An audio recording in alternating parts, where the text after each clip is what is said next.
Hello, and welcome to Virtual Investor Conferences. My name is Matt Lateplo, and on behalf of OTC Markets, we're very pleased you have joined us for our next live presentation from CleanTech Lithium PLC. Please note you can submit questions for the presenter in the box to the left of the slides. You can also view a company's availability for one-on-one meetings through the Schedule Meetings tab found on the conference platform.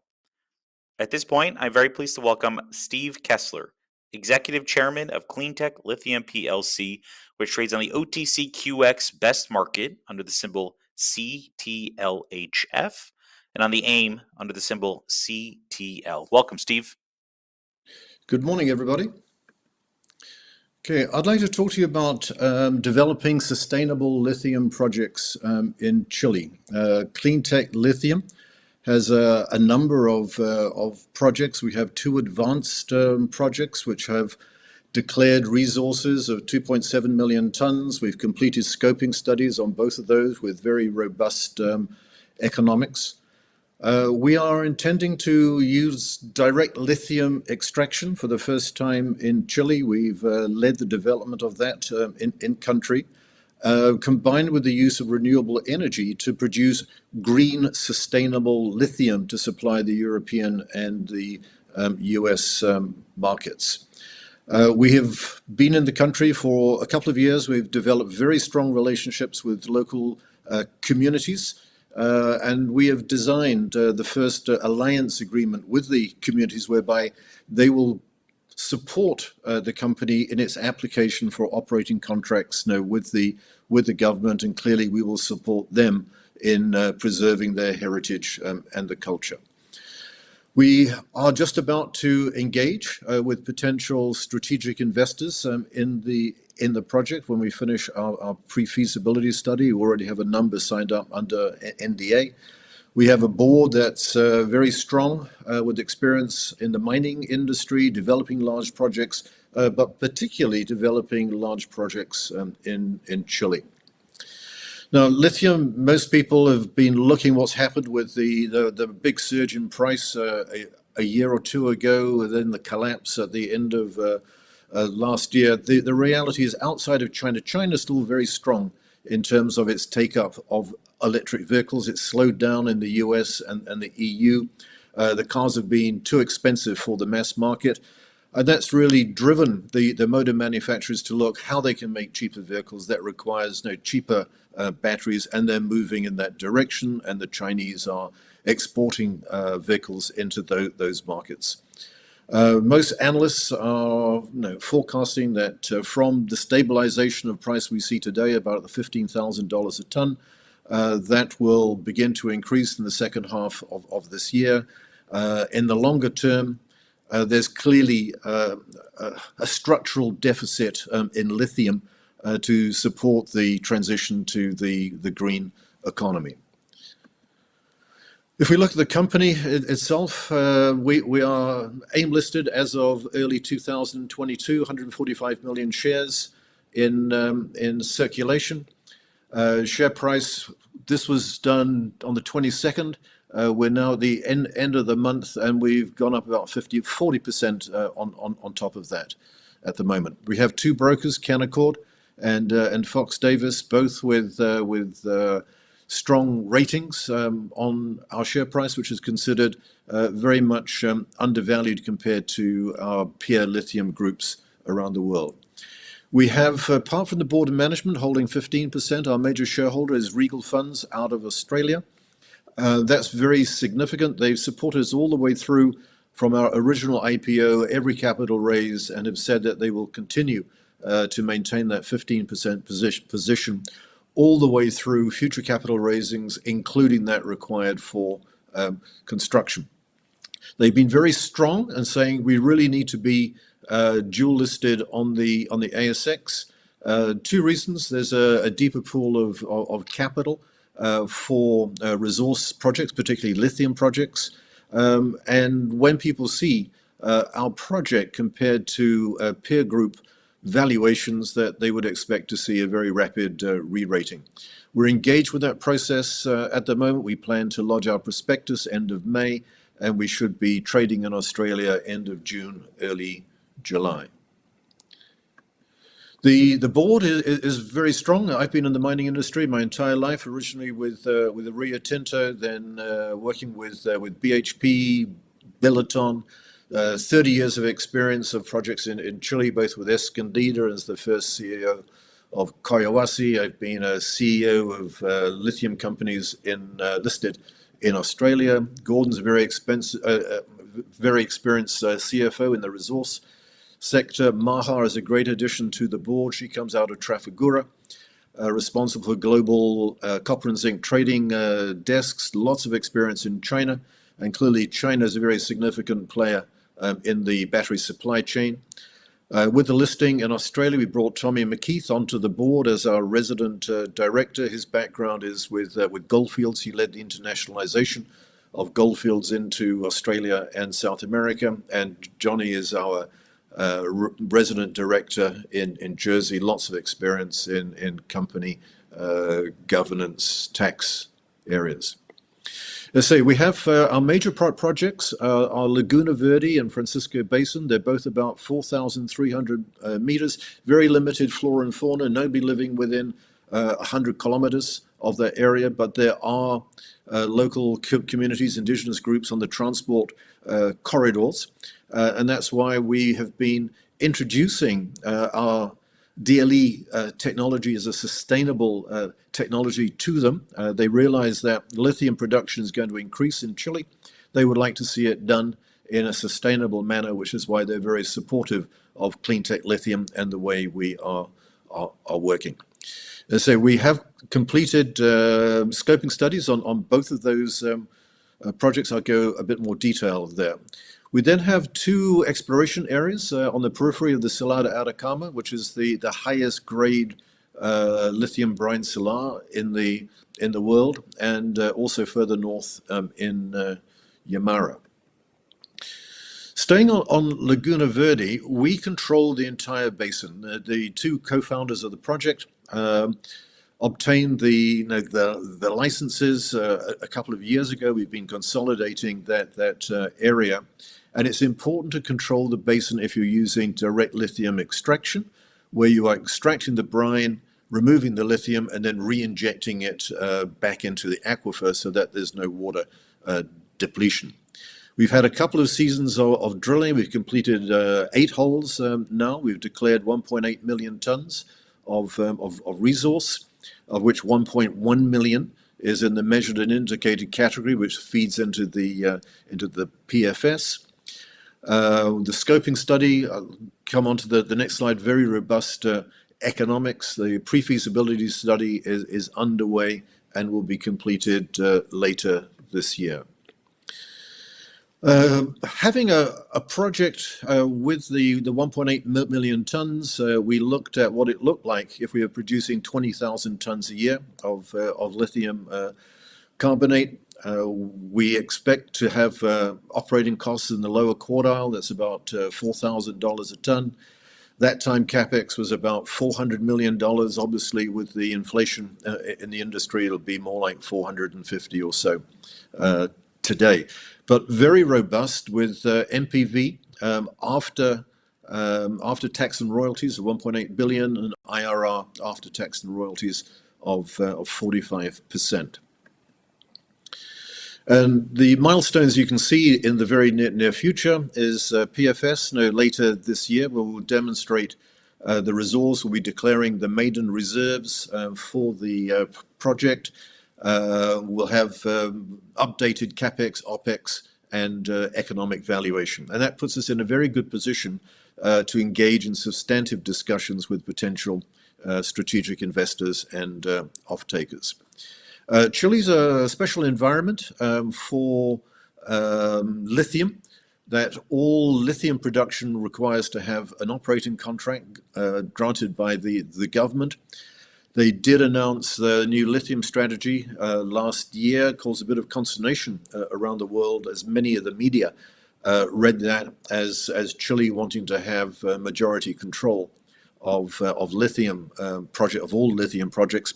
That's far from the case. The government did announce in April the way ahead to obtain the operating licenses, and it's very clear that it wants to retain majority only in the two strategic assets of the Atacama and Maricunga. The two mining companies, state mining companies, Codelco and Anami, have 6 other salars between them. They are inviting private participation under joint venture agreements to be decided whatever is the best for each particular project. And then there are another 26 salars, including our 2 salars, which are open for private sector investment. And we are submitting our applications on a 100% CleanTech lithium basis.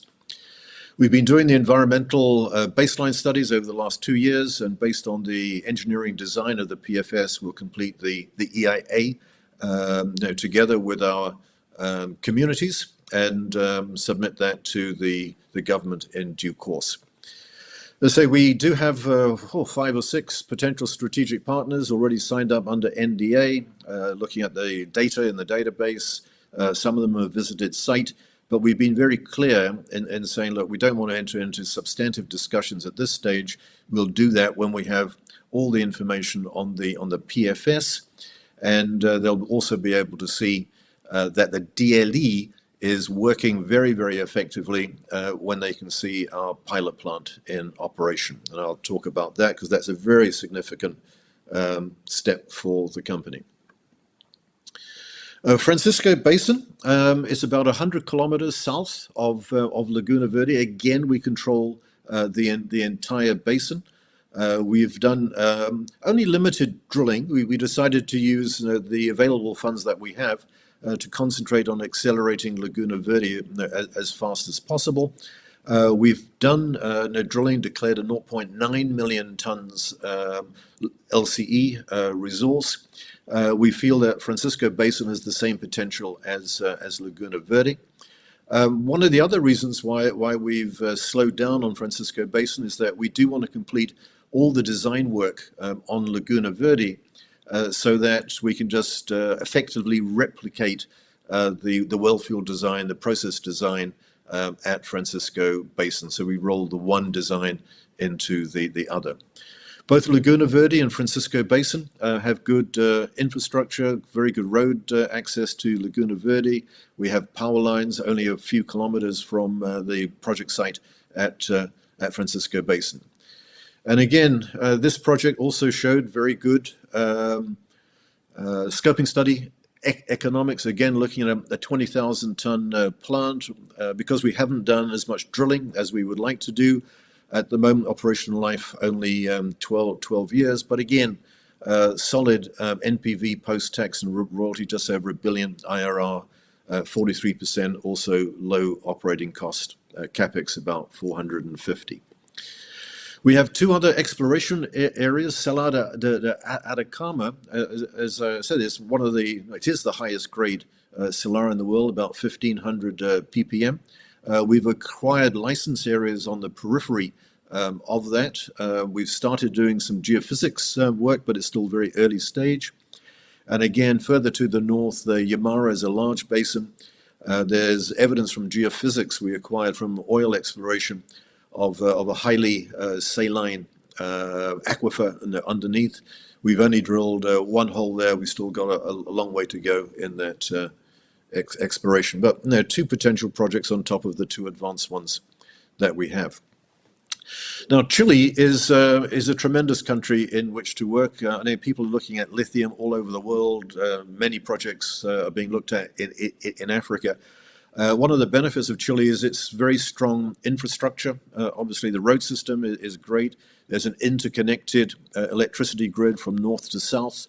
High degree of renewable energy. It's about close to 60% now. With solar in the north, this is the highest solar region in the world. Hydro and wind in the south, all interconnected.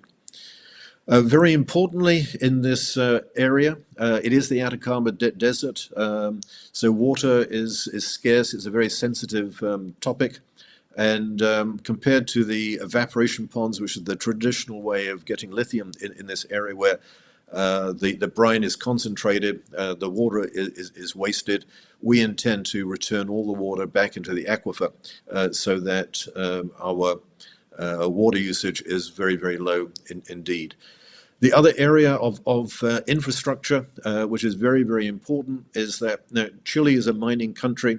It has universities teaching mining, metallurgy, chemical engineering, geology, environmental science right throughout the country to support the mining sector there.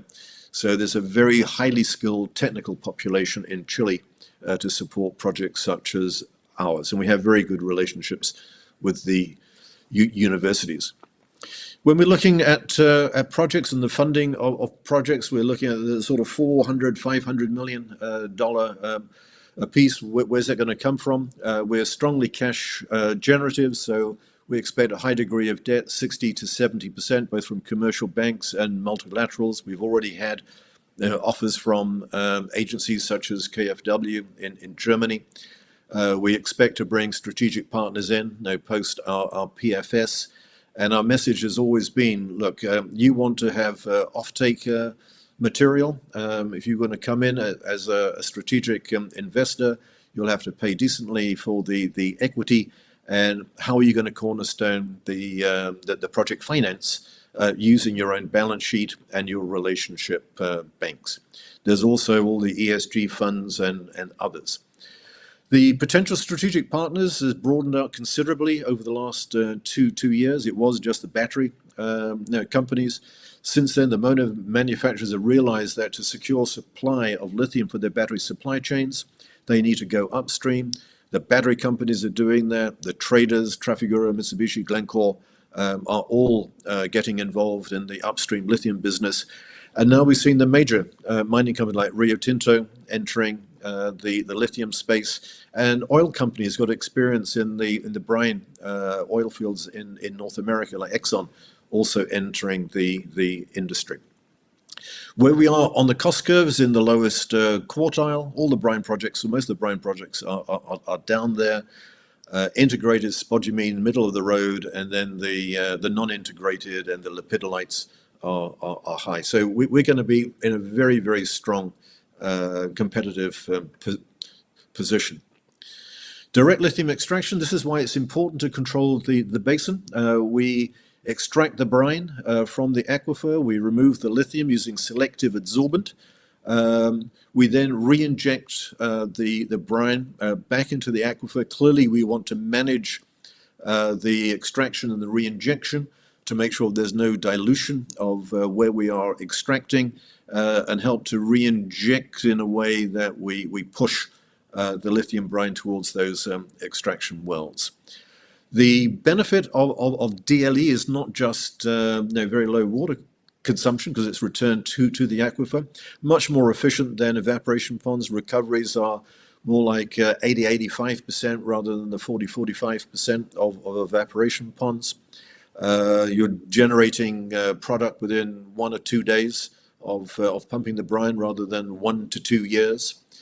And people who say that the technology is unproven, that's not really the case. It's been used by Livent for 2 decades. There's been projects developed and operating in China over the last 3 or 4 years. And many projects around the world are looking at DLE. The next one to come online is Eramet's project in Argentina, Centenario, which will be in production in the second half of this year. So a lot of work is going into DLE, not just by us, but by many others. As I say, we have a pilot plant operating in Copiapó. It's designed to produce 1 ton a month of lithium carbonate. The size is of the scale that gives good process engineering information to feed into the PFS. It demonstrates the viability of direct lithium extraction, and we produce significant quantities of lithium carbonate to deliver to potential off-takers and strategic partners. The way they work, they want kilos of material for chemical analysis first, then tens of kilos for physical analysis, then they want hundreds of kilos to test in their test battery to make sure that the material doesn't contain impurities which affects their battery performance. We've demonstrated that the DLE is highly efficient with very high removal of impurities. At lab scale, we showed that we had 99.9% lithium carbonate with no impurities which cause any problems in batteries. The pilot plant that we have is the DLE portion of it. We're producing concentrated lithium chloride pure solution, which we then ship to an existing conversion plant in Chicago, and they'll take it to the next step of final concentration purification and precipitation as lithium carbonate. The Chilean government is very, very supportive. Obviously, we've had the largest lithium reserves in the world. Chile's lost its place as leading producer to Australia. It wants to recover that position. It's launched its national lithium strategy, and now it's very clear it's opened itself up to private sector investment.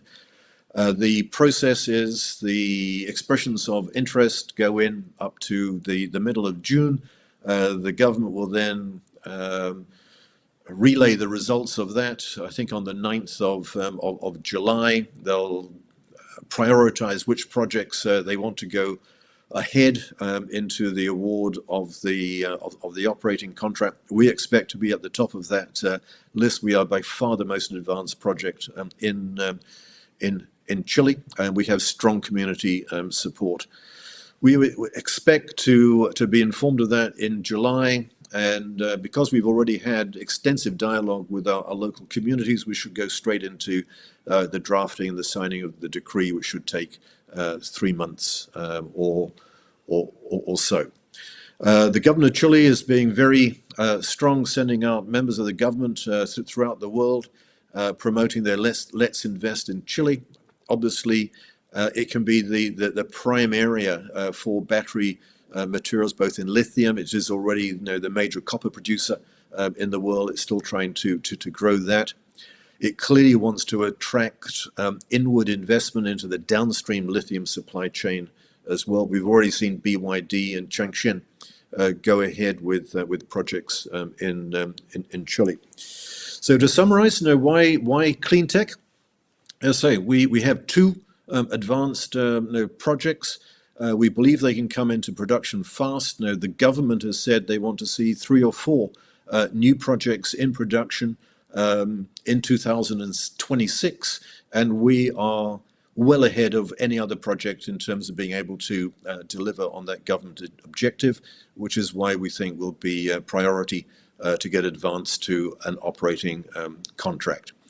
We're using the technology of the future, direct lithium extraction, powered by renewable energy, so low carbon footprint, low water consumption, and that's important for the US and EU markets. Both areas want the motor manufacturers and the battery manufacturers to demonstrate they have sustainable minerals going into this supply chain.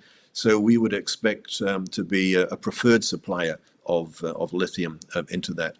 We have a pilot plant. We'll be issuing results of that in the next week or so people can see how effective that plant is. Strong engagement with local community, and we expect to have strategic partners later this year who are very keen to enter projects with us. And like I said, we've as a board, we've delivered large projects. Now, I've been involved in leading large projects of Escondida and Collahuasi, the 2 largest copper mines in the world in Chile. So we understand how to work in Chile very, very well. Right, so that's the end of my 22 minutes. I think we have 7 minutes for questions.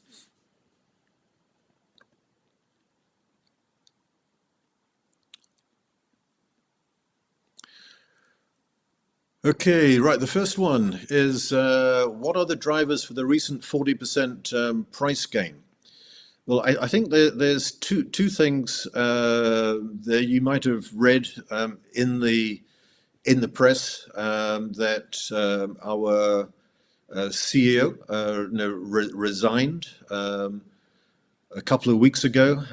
He entered into a very unfortunate loan agreement where he mortgaged his shares, didn't realize that the lender was going to take possession and, we think, sell them into the market. That's led to a slide in our share price. Clearly on the news that the CEO had left us, we dipped a bit more. We have recovered. Now people realize that the project goes ahead. I've taken over the role of interim CEO until we recruit the best replacement for him.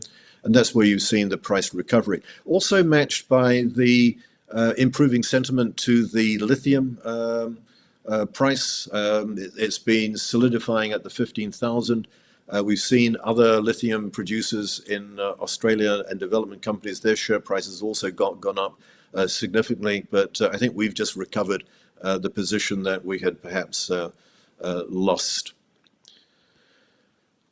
Then the next question, can you speak to the infrastructure for Laguna Verde? Yes, I say we are about 350 kilometers from the regional capital of Copiapó. We have the international highway from Chile, from Copiapó through into Argentina, going right beside Laguna Verde. You might have seen the road on the earlier picture. The government in Region 3 in Chile is very keen to promote. Chile is an export destination for mineral projects from the other side of the border in Argentina. It's much closer to come down to the ports in Chile than it is to the ports on the Atlantic coast of Argentina. So the road is good. We have power lines about 50 kilometers away going to other mining companies. So infrastructure is good, and in particular, I keep going back to the people. The technical skills in Chile is excellent. Next, when do you expect to be producing battery-grade lithium carbonate? Well, we'll be producing battery-grade lithium carbonate from our pilot plant very, very shortly. So we have the eluates being accumulated. It'll be shipped to Chicago, where the plant is. We should be producing battery-grade lithium carbonate towards the end of June, early July, where we can start to show that to our potential off-takers and strategic partners. When we go to the actual project, I say the government would like to get us to the position of being in production in 2026. My message to government has been very, very clear. Now, we can do that on an engineering basis, but you need to be able to award us the operating contract fast, so that potential investors have confidence that we've got that operating contract, and then we can raise the finance to take the project forward. And then you have to be streamlined in the environmental permitting. That's been an issue for many of the mining companies in Chile. From when I was first doing projects in Chile, there was a time-limited period between submitting of EIA and getting an answer from the government, which was 6 months. That's been stretching out to a few years. The president's recognized that, and he's launched initiatives to streamline that process. So that's the message. It'll be the permitting which we'll see whether we get into production in 2026 or a little bit later. Next question, can you expand upon the government and tax incentives you can access? I think the area is when it comes to exports. Most of the European countries, certainly Germany, Sweden, France, Italy, all have sort of import credit facilities. We've had a proposal from KfW, where they have said, if you have a contract to deliver lithium products into the German battery or motor industry, I'll give you an example. 8,000 tons a year of lithium carbonate for 8 years, that's 64,000. At the long-term price, that's a $1.4 billion contract. We can provide you 25% of the contract value, that's $350 million as debt financing into your project. Other countries are the same. United States is a bit different. It doesn't have a direct import credit program, but under the IRA, the motor manufacturers and battery manufacturers are required to have 80% of the minerals going into batteries from the United States or free trade agreement countries by 2026. Chile is an FTA country, and clearly there isn't enough material in the United States for their projected demand. And we can expect the motor manufacturers to want to provide support, financial support for projects such as ours. I think we've come to the end of the 30 minutes.